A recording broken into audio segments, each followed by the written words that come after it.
రైతు బంధు ఇవ్వాలన్న సోయి ప్రభుత్వానికి లేదని ఎమ్మెల్సీ కవిత ఆగ్రహం వ్యక్తం చేశారు. నిజామాబాద్ జిల్లా బీఆర్ఎస్ పార్టీ కార్యాలయంలో ఆమె మాట్లాడారు. కేసీఆర్ కన్నుబిడ్డలను చూసుకున్నట్లుగా ప్రజలను చూసుకున్నారన్నారు. కానీ కాంగ్రెస్ పార్టీ ప్రజలను మోసం చేసి అధికారంలోకి వచ్చిందని, రైతు బంధు ఇవ్వాలన్న సోయి ప్రభుత్వానికి లేదని మండిపడ్డారు. రైతు కూలీలకు కూడా సాయం చేస్తామన్న ప్రభుత్వం ఇప్పటికీ ఏం చేయలేదన్నారు.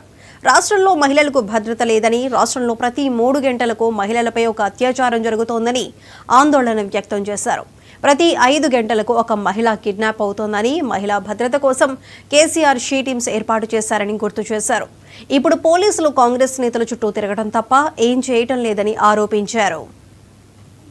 ఇప్పుడు రైతులకు కేవలం ఎలక్షన్ కాగానే ఏదైతే కేసీఆర్ సార్ దాచిపెట్టినో 17,000 కోట్లు, ఆ ఒక్క తడవ మాత్రం రైతు బంధు ఇచ్చిరు తప్పితే ఇంతవరకు మళ్ళీ రైతు బంధు సోయలేదు, రైతు బంధు జోలి లేదు, మాట లేదు. ఇంకా నిన్నగాక మొన్న మన డిప్యూటీ సీఎం గారు బట్టి విక్రమార్క గారు మాట ఇచ్చిండు. ఏమని? రైతు కూలీలకు ఇస్తాం, రైతులకే కాదు రైతు కూలీలకు ఇస్తాం. 28వ తారీఖు నాడు ఇగో పడ్డాయి 6,000 ప్రతి ఒక్కరి అకౌంట్లో అని చెప్పారు. పడ్డాయని ఎవరికైనా? రాష్ట్రంలో ₹1 ఎవరికి రాలే.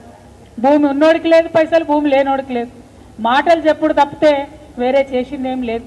అటువంటి పరిస్థితిని ఇవాళ మనం ఇక్కడ గమనిస్తూ ఉన్నాం. మరిగా మన జిల్లాకు సంబంధించి ఇప్పటి వరకు కూడా మనం కేసీఆర్ గారి హయాంలో ఇచ్చినటువంటి పథకాలు, ఆ నిధులు, ఆ ప్రాజెక్టులు, ఆ రోడ్లు, అవే పనులు చేస్తున్నారు తప్పితే ఇంకొక కొత్త పనిదేలే, ఇంకొక కొత్త ప్రాజెక్టు దేలే.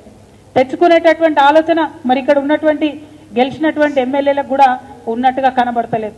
అండర్ గ్రౌండ్ డ్రైనేజ్ని సరి చేసుకోవడానికి అనేక కార్యక్రమాలు చేసినాం మనం. ఆల్మోస్ట్ 95% వర్క్స్ ఫినిష్ అయినాయి. మరి దాని జోలేంటిది, దాని పరిస్థితి ఏంటిదంటే చెప్పేటోళ్ళు లేరు, అడిగేటోళ్ళు లేరు.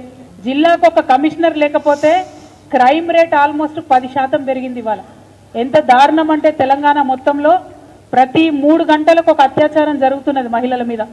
ప్రతి 5 గంటలకు ఒక మహిళ కిడ్నాప్ అవుతుంది ఇవాళ తెలంగాణలో. వరకట్నం చావులు, వేధింపులు లెక్కలేనన్ని పరిస్థితులు జరుగుతూ ఉన్నాయి. ఇదివరకు పోలీసులు అంటే పీపుల్ ఫ్రెండ్లీ పోలీసు ఉండే, ఇవాళ పోలీసులు అంటే ఓన్లీ కాంగ్రెస్ ఫ్రెండ్లీ పోలీసు లెక్క తయారైనటువంటి పరిస్థితి ఉన్నది. ఎంత దారుణంగా మనకి ఇలా క్రైమ్ రేట్ పెరిగిందన్న విషయం చూస్తుంటే నిజంగా ఎట్లుండే నా తెలంగాణ, ఎట్లయిపోయింది నా తెలంగాణ అని బాధ అవుతున్నది. ఎందుకంటే తెలంగాణలో ఆడపిల్లలు బాగుండాలి, సుభిక్షంగా ఉండాలని కేసీఆర్ గారు అనేకమైన కార్యక్రమాలు తీసుకున్నారు. ఇవాళ కార్యక్రమాలకు అన్నిటికీ తూట్లు పొడిచి కనీస భద్రత ఆడపిల్లలకు లేకుండా ఈ సీఎం చేయడం అన్నది నిజంగా దారుణం. మేము సీఎం రేవంత్ రెడ్డి గారిని ప్రశ్నిస్తూ ఉన్నాం. ఆడపిల్లల భద్రత విషయంలో మీరు ప్రత్యేక సమీక్ష పెట్టండి. రైతులకు కేవలం ఎలక్షన్